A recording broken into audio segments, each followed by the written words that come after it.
ایک مرتبہ خدا انسان کو بناتا ہے، بنانے کے بعد اتنا ناز کرتا ہے، کہتا ہے تبارک اللہ احسن الخالقین، میں کتنا بہتر بنانے والا ہوں۔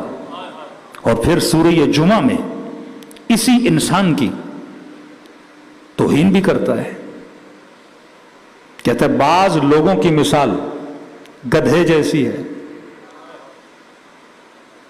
سورہ اترا نبی کے زمانے میں، کوئی یہ نہ سمجھے کہ گدھے صرف اس زمانے میں تھے، آج نہیں ہیں۔ قرآن تا قیامت پیغام لے کر آیا ہے کہ بعض لوگوں کی مثال گدھے جیسی ہے۔ خدا کیوں؟ انسان کو بنانے کے بعد تو تعریفیں بھی کرے اور پھر اسی انسان کو گدھا بولے۔ ایک مرتبہ ہم نے کسی کو غصے میں گدھا بول دیا تو میرے بولنے سے کوئی گدھا نہیں ہوتا، لیکن خدا جب کسی کو بول دینا گدھا ہے تو حقیقت میں وہ بندہ گدھا ہوتا ہے۔